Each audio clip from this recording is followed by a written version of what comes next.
Dear students, we had discussed the relationship between means and ends, and we have been arguing that both the means and ends must be right, they must be morally correct. We cannot say that ends justify the means, that the end is good, we can utilize any means to achieve that end. That is not correct. Ends and means are both need to be justified. That is the conclusion that we had drawn last time. Now, let us come to what are the core values of work ethics. Now, the first is that diligence, resourcefulness and conscientious. Now, we will break these and when you say he is a very diligent worker, what do you mean? Diligence will not come unless you are sincere, unless you are very particular. So, it is just the opposite of being careless. It is just being the opposite of careless. In fact, suppose you are even stapling. Suppose there is a staple here. Now, it will come, the pin will come at the back side. Now, if I am a diligent worker, then what I will do is that I will put little pressure on the back so that this does not protrude. That is diligence. Okay. If I am writing an address, I will write the address clearly, carefully. I will try to give the postal code number, postal index number, PIN. If it is to go by speed post, I will write speed post. I will write the name, care of, like that, the place, then PIN and the state, like this. So, diligent means being very careful, very going into details and doing a neat work. That is what is meant by it. And this diligence becomes a way of life for a person. Once you have grown as a diligent person, then what happens is that anything that you do, you are never, say, careless. You will be never careless. You will be serious about everything. All that we do, we must be very diligent. Even your mother or father, suppose you are also going and cooking something in the kitchen, you will not leave the gas stove on and come away. You have switched on the motor, water is overflowing. If you are a diligent person, you will definitely watch. The minute it overflows, you will switch off the pump. That is necessary. So, a diligent person is a welcome person in any organization. If you want to give the maximum output, if you want to give quality output, you cannot do so without being diligent in your work. You must be resourceful. Resourcefulness is mostly in the mind. It is there in the material also, because if we do not have resources, we cannot do anything great. We require material things for many success in the workplace. But even if you have material things, sometimes if you are running short of something, if you are a resourceful person, then what you will do is that you will think of alternatives, you will think of getting the things from somewhere else, being a resourceful person. Now, I will give you, during the pandemics, several big hospitals, great hospitals ran out of oxygen. They did not have sufficient oxygen. Now, resourceful persons, hospital managers, they contacted other hospitals, do you have spare oxygen cylinder to give us? Some of the resourceful persons contacted the industry, as I was telling you in earlier time about COVID management, that there are people who require oxygen in their factories, like those who run steel factories, iron and steel factories. So, there are large number of small and big steel factories who are required also to produce oxygen. There are many hospitals who have oxygen plants. Smaller hospitals may not have oxygen plants, but bigger hospitals have oxygen plants. So, if you are a resourceful person, you will be able to know first where the resources are available, whom to contact, and then you are going to make an effort. You are taking an effort, you are doing an effort. I will give you a classic example. I am not trying to reflect on XYZ person, but in 1999 Odisha faced a super cyclone. Now that level of cyclone Odisha had not faced in recent memory. So what happened is that we were required to get tarpaulins to provide immediate shelter to people.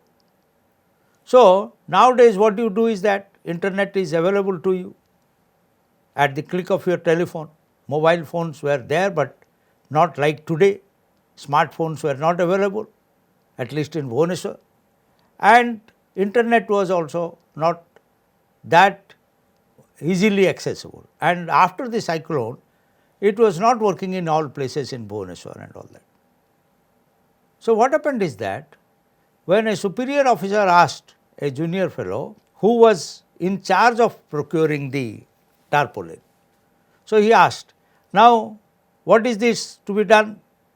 You have to get tarpaulins so that we can provide some shelter, because it is raining, we do not know how long it will rain, and it is raining. So it is very important that we get tarpaulins, and winter is coming.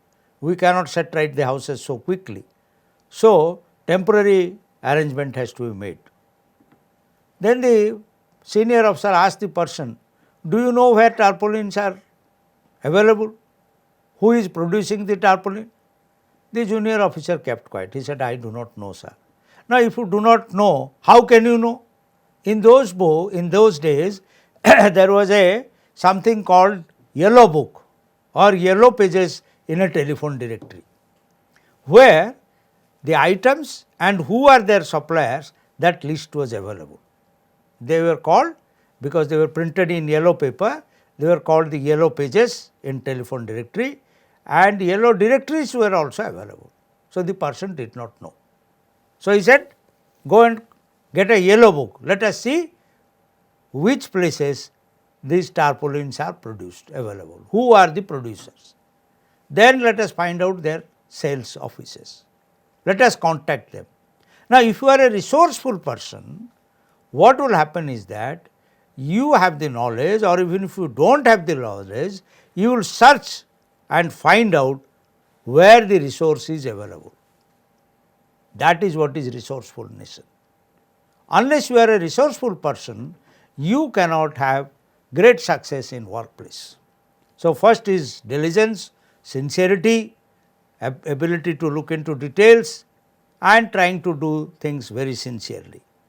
And you must be resourceful. Then you must have conscience. You will not adopt unethical means. You would have read in 3 days back in the newspapers that lemon prices have skyrocketed. In Bhubaneswar it was between 6 rupees to 10 rupees. 6 rupee lemons are very small indeed. A normal lemon today in Bhubaneswar is 10 rupees, and it is very hot. And what happened is that, so it is the job of the businessman, he will try to collect lemon to sell it to people, because people also need it. Now long term solution is, government is asking people to plant lemon trees in their gardens, so that we do not face such kind of lemon shortage in a city like Bhubaneswar or many other city. That is a long term. If you plant today, it will not give you lemon tomorrow. After 2 years maybe possibly you will get enough lemons during summer. But the shopkeeper wants lemons to be sold to his customers. So in UP what happened? Somebody raided the godown and stole 600 kgs of lemon. Now is that being resourceful? Will your conscience allow to steal and to sell lemon? Profit may be your motive, you can make more profit because the price is high, but that does not mean that you will steal from the godown or the cold storage or somebody's garden and provide lemon to the customers. Is that the way? That is not the way. So you must have conscience At every stage in an office, you must be a person with conscience. You must feel responsible. You must behave morally correctly. And suppose in the office, two of you are working under one boss, one officer. You have committed the mistake. Will you say, my friend committed the mistake? You will try to pass on the buck to him, pass on the responsibility to him. Will you tell a lie? No, you should not. Suppose some work has been given to you, you cannot complete it in 24 hours. If you are a person with conscience, you will tell your boss, sir, this work cannot be completed in 24 hours, I will require 48 hours to do this. No, if you are not having any conscience, then you will not inform your boss. Suppose it can be done in 6 hours, but you say that it will take 48 hours. Do you have a conscience? Are you morally upright? So, that is what these are the core values, that diligence, resourcefulness and having a conscience. Being reliable, having initiative, acquiring new skills. Now, these are 3 more. When we talk of core values, they will overlap each other. These are not watertight compartment. You cannot completely isolate one from the other. Being reliable. Now, if you have made a commitment that you will do this, then people will, if you are a reliable person, then your colleagues, your boss will say, oh, he has said that he will do it, means he will definitely do it. You can be relied on. You can be relied on. Somebody, you are going to the market, your mama has said, while you are going out for play and said, while coming back, get 1 packet of salt, and you forget, you do not get it. Oh, mama had said, asked for salt. What is big deal? I will go away without salt. Then what happens? That night, the food will have no salt. Will that happen? Your father will go and try to get it. Are you a reliable person? Can you be relied upon? If you tend to forget, if you do not keep your commitments, if you have said that I will do this, you must do that. There may be circumstances where you are undone, that will be rare. Normally, a good in work ethics, in a workplace, reliable people are necessary. If you cannot be relied upon, then it can be disastrous. You see, Russia and Ukraine are in a war. Russia had promised certain defense items to India. They required it themselves also in this war, but Russia has supplied us. Why? Because it is a reliable supplier. Because otherwise, India will lose confidence in Russia as a supplier. So, whenever similarly, if a medicine store, you have gone to a medicine store and a particular medicine is not there, he has told you, sir, come in the evening, I will procure the medicine, I would have procured it. And if he has said that and he gets the medicine, then you know that this medicine store wala is a reliable person, reliable store. Reliability will also mean something more. Suppose you give a shopkeeper sells ghee, clarified butter, or as you call in regional languages, bhasha, ghee, and what he sells you is adulterated ghee. Coconut oil is mixed with it. Then is he reliable? He is not reliable. It is not only about doing things in time. Reliability also means covers quality. You must maintain the quality. If you maintain the quality, then you can be reliable. So, that is how we know reliability can be, meaning of reliability can be multiplied. There are shades and shades of meaning of reliability, and you can understand that. Taking initiative. What is taking initiative? Now, taking initiative is that I am taking the first step. You are working in a group, in a family. Now, suppose you are all sitting on a dining table, you are having your lunch. Somehow or other, it is forgotten to put water on the dining table. Now, your younger brothers or sister or papa, somebody is requiring water. He took a chili and he started coughing.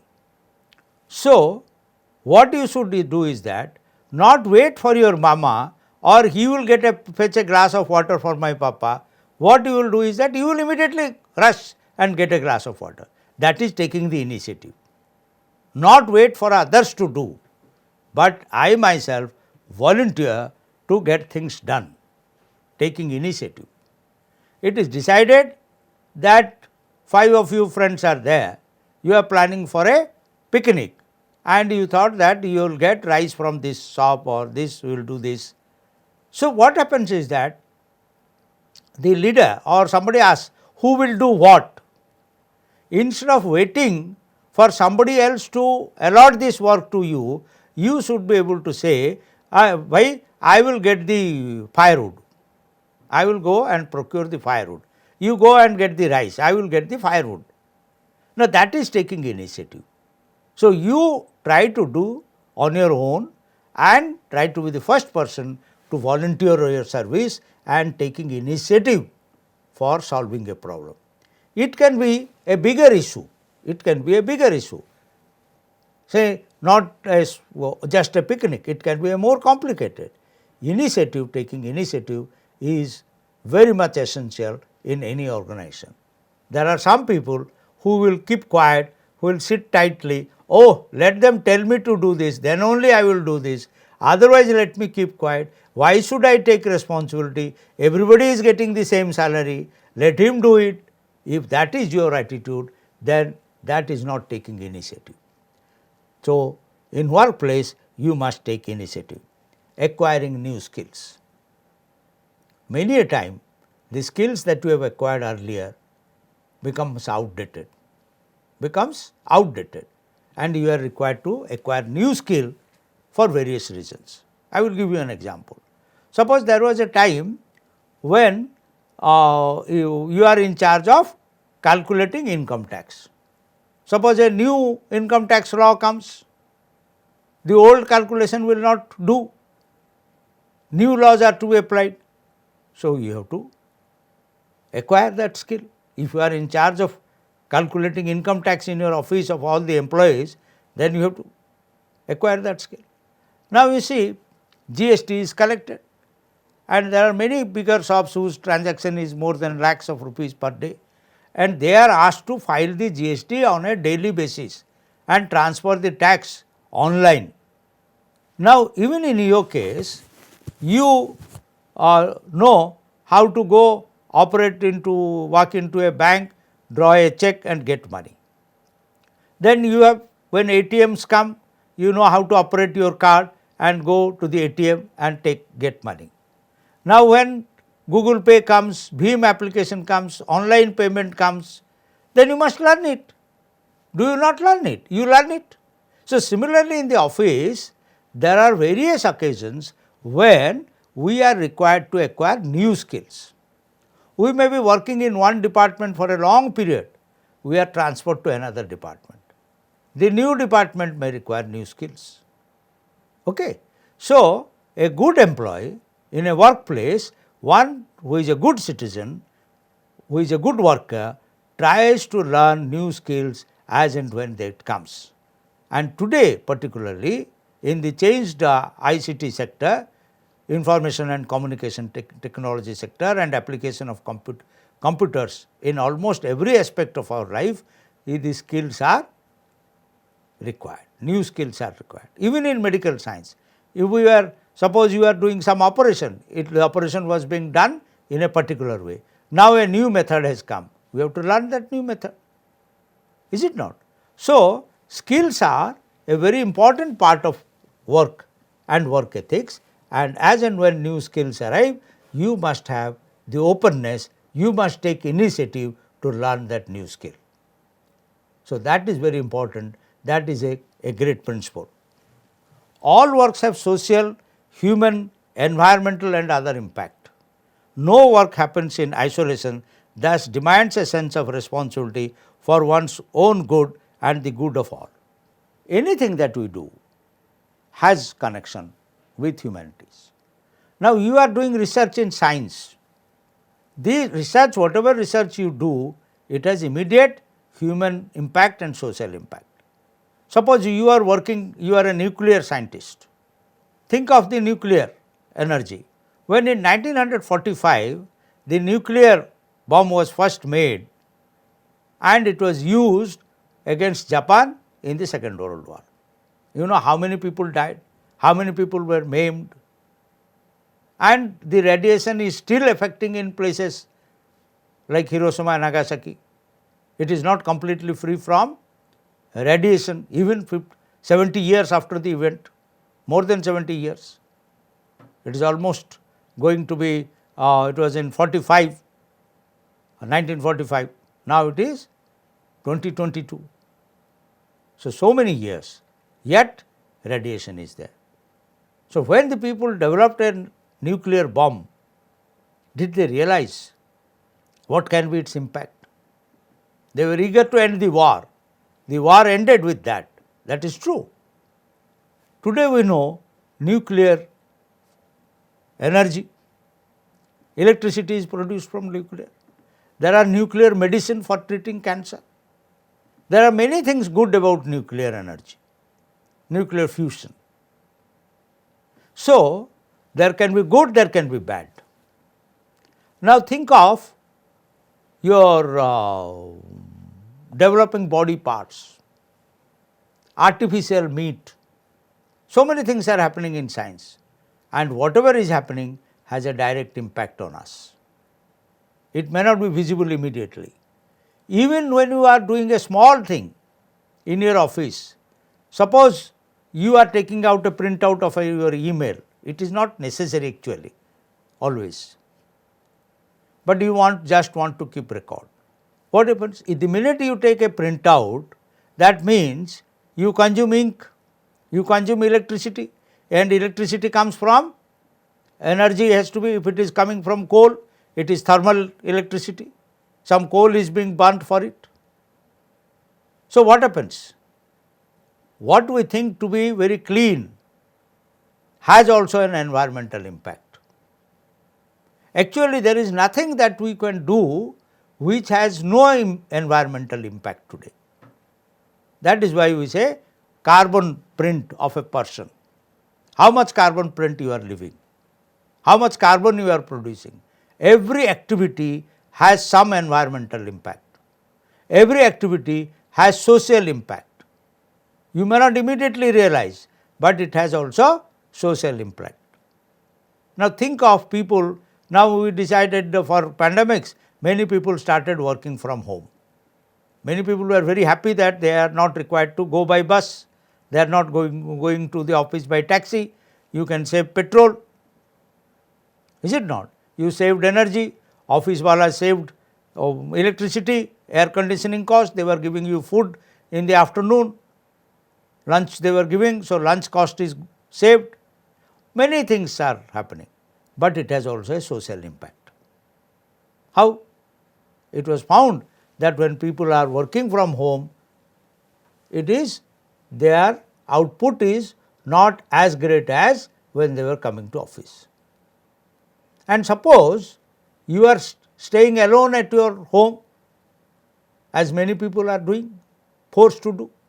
So, if they were going to office, they were socializing with each other, they were going and sitting and having a cup of coffee.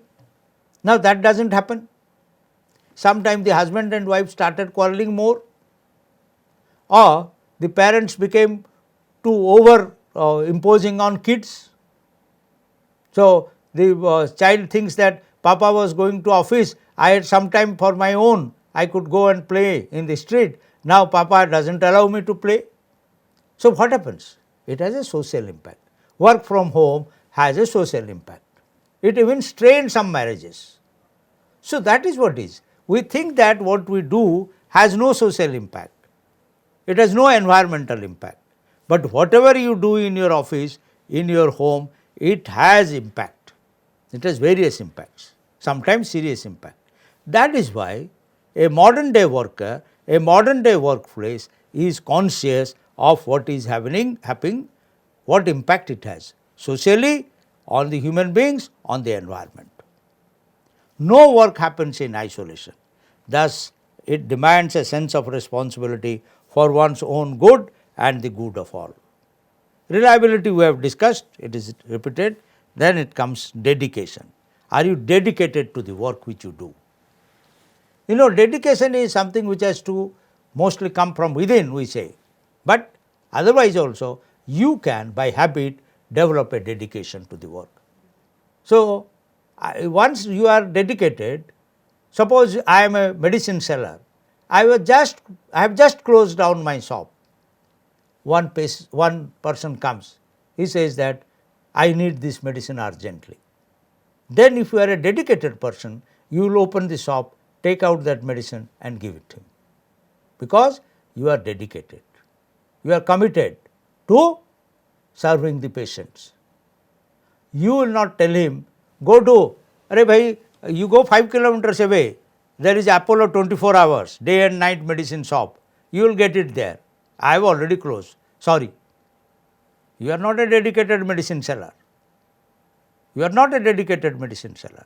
So, if you are a dedicated worker in the office also, you will try to finish your work in time, you will try to do your best. That is what is dedication. Discipline. There is nothing, no indisciplined person, no indisciplined life is a great life. Without discipline, you can achieve nothing. You do not come to office in time. Even if you come into the office, you do not do your work, you go out for tea several times, you relax, you start gossiping. So, if you are an indisciplined person, as a student you are an indisciplined student, as a worker in the office you are an indisciplined worker, even in the family you are an indisciplined member. How can in the family you can be indisciplined? Suppose everybody is expected to come back to home by 9 o'clock, your dinner time is 9:30. Now you do not keep that time. Someday you come at 9:30, someday you come at 11 o'clock, someday you do not come, your mother is waiting for you. Now you know, unless everybody eats, your mother may not eat, kitchen's work remains. If she sleeps late, she will be delayed for next day morning. Indiscipline creates havoc.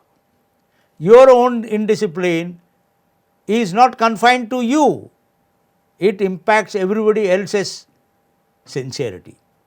If I gossip in the office, I am not only gossiping, with whom I am gossiping? My colleague is also wasting his time. I am wasting my time, I am forcing my colleague to waste his time. So, that is very bad. Productivity. Today, we have targets everywhere. If I am in charge of issuing college leaving certificate, if a student comes, I must issue the. What is my productivity? How much I have produced at the end of the day? It is not only in a factory. It is not only productivity is not limited to a factory. It is there everywhere. Suppose we are producing automobiles. Per day, say 30 cars are expected to come, but only 20 comes out today. That means, the reasons can be various, but that means you have not met the productivity target. Somewhere there is, maybe material chain was broken, but it should not happen because of insincerity. Because of insincerity. So, every time we must calculate our productivity. We must cooperate with each other. Without also cooperation, because time and again we have been telling, nobody alone can do anything. If I am there to fix the door in the car, and after fixing the door somebody else is to fix the handle, if I do not do my work in time, the other person cannot succeed. Then if I do not cooperate with each other, work together, if I am not a team member, how do I do? How does the company work? So, that is very important. We must cooperate with each other. I am a teacher, I am taking a class. Next period belongs to say Mr. Mahapatra. Mahapatra has told me, sir, I will be delayed because I have to take a say vaccine, I will be delayed. Sir, manage 10 more minutes. So, I will manage. I will not leave the class so that there is indiscipline in the classroom. I will say Mr. Mahapatra will come for 10 minutes, let us read this ethics for 10 more minutes. I will cooperate. Or somebody is ill, he has not come, does not mean that his class will go not being held, it will be held. Some other teacher has to take it. Similarly, in other office work, amongst the friends also, you must, suppose somebody has not gone to the class for some reason, valid reason, and you have jotted down the note, you have to share with him. If you do not share, how will he learn? So, that is necessary, that we must cooperate. So, today then it comes integrity. Integrity we have discussed earlier also, integrity how you must be. If you are corrupt, then you are not, you do not have integrity. Corruption is always not taking money. Corruption is not always taking money, it can take many various forms. So, not coming to office in time is also a kind of corruption. If I am doing 2 jobs without informing my boss, I have come across people working in 2 organizations and cheating both the organizations. So, you must tell the truth, you must be of very high integrity, you must not be corrupt, you must not accept bribe, and you must be honest. So, if people with integrity is necessary, a very high level of integrity is to be managed. Then responsibility. We have already discussed, take responsibility. So, if you are responsible for doing something, you must do it. Now, for some reason if it is failing, then you must take the responsibility for the failure. Just as you take credit for your success, we also take responsibility for sometime our failures and say we will try to do better next time. And professionalism and honesty. Honesty I have discussed, professionalism. Suppose I am a lawyer, my client has told me something in confidence. Will I tell it to others? No. I am a doctor and a patient has to share many confidential things about his personal life sometime with the doctor. That does not mean doctor will betray him and explain it to give it the information to somebody else. Suppose I am a doctor, I prescribe some medical tests to know the persons better, but will I prescribe unnecessary investigation? You do this blood test, that blood test, we are required to go through heart test. If I am prescribing something which is not necessary, then also I am not a professional person. I think that I will get commission from the person who will do the investigation. So, I will go on prescribing various investigation which he does not need. That is not being professional. Or suppose you have come to the lawyer, you have a very weak case. The lawyer will say, I will take up your case, but these are the difficulties, please know this. We might lose the case because of this. So, the lawyer has to be very honest. He will not tell him that we will definitely win the case. If the case is weak, he will tell him the case is weak. Is it not? So, if I am a teacher, I am in the teaching profession. Teaching profession requires that I will value the answer script, according to the answer I will give marks. If he has not answered it correctly, if I give him mark, am I a professional? Or I do not see the note answer sheet properly, give erratic marks, am I a professional? A professional means whatever profession you are, that profession has certain ethical rules. I will follow that ethical rules. It takes a kind of efficiency in certain matter is required. I will fulfill those conditions of efficiency and I will work sincerely. And of course, we all understand honesty.